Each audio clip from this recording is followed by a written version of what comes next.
कृष्णा, राधे राधे। दोस्तों, किसी भी मनुष्य के शरीर की बनावट और उसकी चाल ढाल, आवाज़ और चरित्र से उसके भाग्य भी बताया जा सकता है। यही नहीं, शास्त्र में स्त्री पुरुष के विभिन्न प्रकार भी बताए गए हैं, किंतु फिर भी इन ग्रंथों में स्त्रियों के लक्षणों का उल्लेख अधिक विस्तृत में मिलता है। हो सकता है इसी कारण स्त्रियों के विषय में यह कहा जाता है कि उन्हें समझना बहुत कठिन होता है, और हमारे ऋषियों ने इस विषय में उल्लेख अधिक विस्तृत रूप से किया है। आज हम आपको शास्त्रों में बताए गए स्त्रियों के विभिन्न प्रकार और लक्षणों एवं स्त्रियों के स्वभाव के विषय में बताते हैं। शास्त्रों में स्त्रियों के विभिन्न प्रकार बताए गए हैं, जिनमें पहला है चित्रिणी। चित्रिणी स्त्रियां पतिव्रता, सब जनों पर स्नेह करने वाली होती हैं। ये हर कार्य बड़ी ही शीघ्रता से करती हैं। इनमें भोग की इच्छा कम होती है। श्रृंगार आदि में इनका मन अधिक लगता है। इनसे अधिक परिश्रम वाला काम नहीं हो पाता, परंतु ये बुद्धिमान और विदुषी होती हैं। गाना बजाना, गृह सज्जा और चित्रकला इन्हें विशेष प्रिय होता है। ये तीर्थ, व्रत और साधु संतों की सेवा करने वाली होती हैं। ये दिखने में बहुत ही सुंदर होती हैं। इनका मस्तक गोलाकार, अंग कोमल और आंखें चंचल होती हैं। इनका स्वर कोयल के समान होता है। बाल काले होते हैं। इस जाति की लड़कियां बहुत कम होती हैं। यदि इनका जन्म गरीब परिवार में भी हो तो ये अपने भविष्य में पटरानी के समान सुख भोगती हैं। दूसरी, पदिनी प्रकार की स्त्रियां। समुद्र शास्त्र के अनुसार पदिनी स्त्रियां सुशील, धर्म में विश्वास रखने वाली, माता पिता की सेवा करने वाली व अति सुंदर होती है।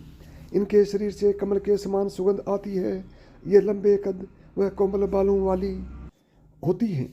इसकी बोली मधुर होती है। पहली नज़र में ये सभी को आकर्षित कर लेती हैं। इनकी आंखें सामान्य से थोड़ी बड़ी होती हैं। ये अपने पति के प्रति समर्पित रहती हैं। इनके नाक, कान और हाथ की उंगलियां छोटी होती हैं। पदिनी स्त्रियां प्रत्येक बड़े पुरुष को पिता के समान, अपनी उम्र के पुरुषों को भाई तथा छोटों को पुत्र के समान समझती हैं। ये स्त्रियां देवता, गंधर्व, मनुष्य सबका मन मोह लेने में सक्षम होती हैं। ये सौभाग्यवती, अल्प संतान वाली, पतिव्रताओं में श्रेष्ठ, योग्य, संतान उत्पन्न करने वाली तथा आश्रितों का पालन करने वाली होती है। तीसरी होती हैं हस्तिनी। इस जाति की लड़कियों का स्वभाव बदलता रहता है। इनमें भोग विलास की इच्छा अधिक होती है। ये हंसमुख स्वभाव की होती हैं और भोजन अधिक करती हैं। इनका शरीर थोड़ा मोटा होता है। ये प्राय आलसी होती है। इनके गाल, नाक, कान और मस्तक का रंग गोरा होता है। इन्हें क्रोध अधिक आता है। कभी कभी इनका स्वभाव बहुत क्रूर हो जाता है। इनके पैरों की उंगलियां टेढ़ी मेढ़ी होती हैं। इनकी संतानों में लड़के अधिक होते हैं। ये बिना रोग के ही रोगी बनी रहती हैं। इनका पति सुंदर और गुणवान होता है। अपने झगड़ालू स्वभाव के कारण ये परिवार को क्लेश पहुंचाती हैं।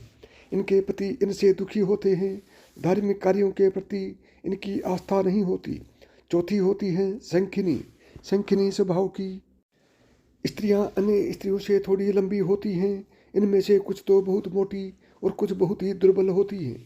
इनकी नाक मोटी, आंखें स्थिर और आवाज़ गंभीर होती है। ये हमेशा अप्रसन्न ही दिखाई देती हैं और बिना कारण ही क्रोध करती रहती हैं। ये अपने पति से रूठी रहती हैं। पति की बात मानना इन्हें गुलामी की तरह लगता है। इनका मन सदैव भोग विलास में डूबा रहता है। इनमें दया भाव भी नहीं होता, इसलिए ये परिवार में रहते हुए भी उनसे अलग ही रहती हैं।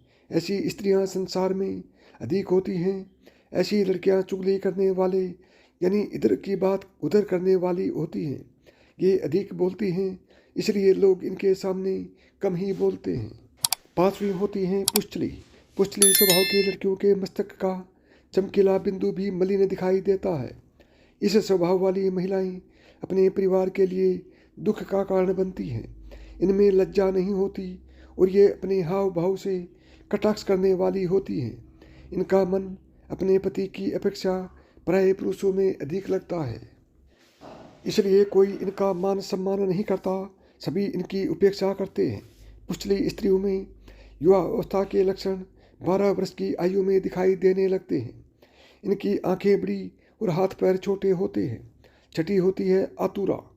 इस तरह की स्त्रियां हमेशा हड़बड़ी में ही रहती हैं। प्रत्येक कार्य को शीघ्र से शीघ्र पूरा करने का इनमें जुनून होता है।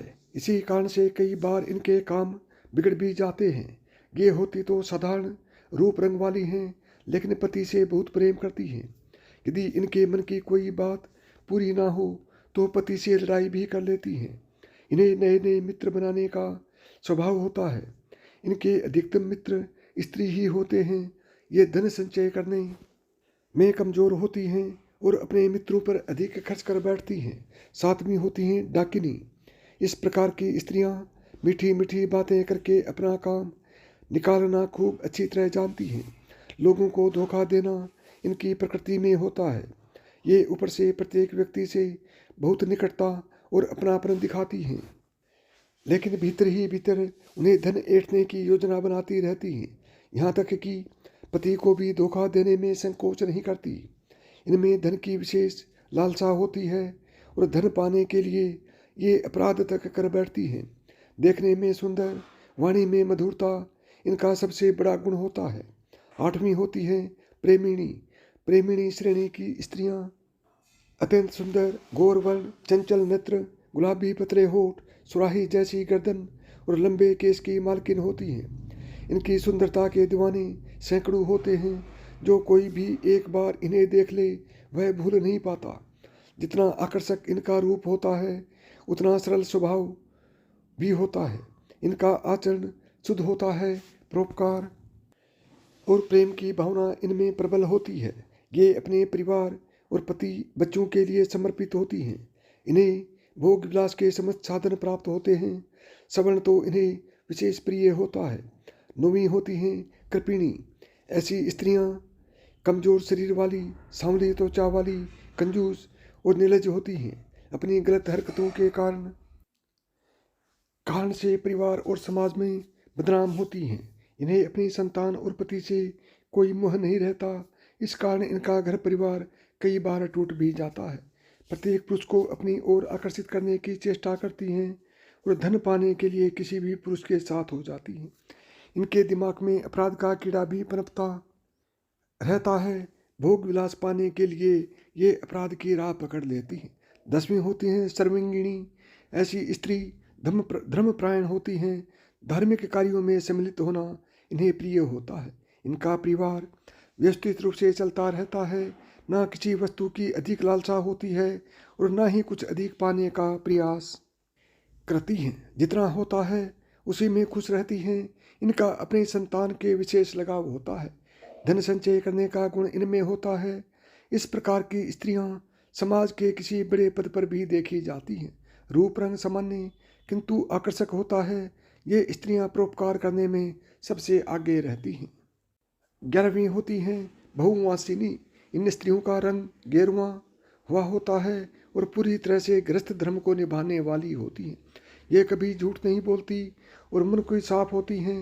पति और परिवार इनके लिए सबसे ऊपर होते हैं। ये समाज में सम्मानित होती हैं तथा उच्च पदों पर आसीन होती हैं। हाँ, इनका स्वभाव थोड़ा गर्म जरूर होता है, लेकिन जल्दी ही मान भी जाती है।